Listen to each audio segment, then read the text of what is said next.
नमस्कार मित्रांनो, आपल्या मराठी कॉर्न यूट्यूब चॅनलवरती आपलं सगळ्यांचं स्वागत आहे। आपल्या चॅनलवरती जर पहिल्यांदा आला असाल तर नक्की चॅनलला सबस्क्राईब करायला विसरू नका, जेणेकरून तुम्हाला अपडेट मिळायला सुरुवात होतील। तर मित्रांनो, पोस्ट भरती अंतर्गत जर फॉर्म भरला असेल तर त्याचा निकाल हा जाहीर झालेला आहे।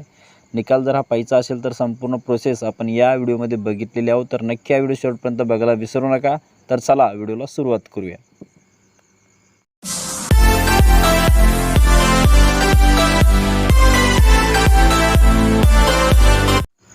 तर मित्रांनो, सर्वप्रथम तुम्हाला काय करायचं आहे, गुगल पेजवरती यायचं आहे आणि तिथे आल्यानंतर तुम्हाला इंडिया पोस्ट GDS असं सर्च करून घ्यायचं आहे।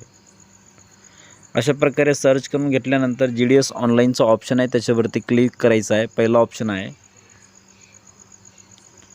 तर हे बघू शकता मित्रांनो, जो काही इंडिया पोस्टचा डायग्राम असेल, तुम्ही इथे जो काही पोर्टल आहे तो तुम्हाला इथे दिसत असेल। आता तुम्हाला काय करायचं, सगळ्यात खाली यायचं आणि कॅन्डिडेट कॉर्नरच्या ऑप्शनमध्ये खाली सगळ्यात खाली एक ऑप्शन देण्यात आलेलं आहे बघा, की शॉर्टलिस्ट कॅन्डिडेट्स, त्याच्यावरती क्लिक करायचं। सगळ्यात खाली प्लसचं चिन्हसुद्धा आहे त्याच्या बाजूला, त्याच्यावरती क्लिक करून घेतल्यानंतर आपलं राज्य निवडायचं आहे, आपलं महाराष्ट्र राज्य ते निवडायचं आहे।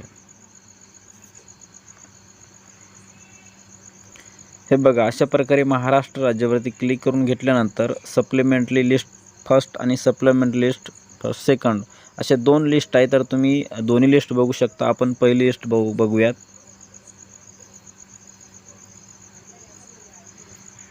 तर अशा प्रकारे ही लिस्ट ओपन होईल मित्रांनो।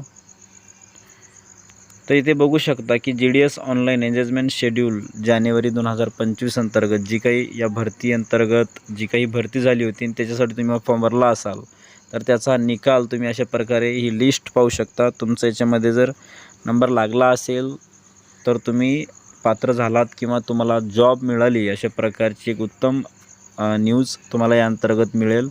तर अशा प्रकारे तुम्ही या लिस्टच्या माध्यमातून जो काही पोस्ट ऑफिस भरतीचा निकाल आहे हा जाहीर झालेला आहे आणि याच अंतर्गत तो तुम्हाला जर पाहायचा असेल तर आपण या व्हिडिओमध्ये संपूर्ण ही प्रोसेस बघितलेली आहोत। व्हिडिओ जर हा आवडला असेल तर नक्की शेवटपर्यंत बघायला विसरू नका, किंवा आपल्या नातेवाईकांना, मित्रांना, विद्यार्थी मित्रांना नक्की हा व्हिडिओ शेअर करायला विसरू नका, जेणेकरून त्यांना पण एक महत्त्वपूर्ण माहिती कळेल। धन्यवाद। जय हिंद, जय महाराष्ट्र।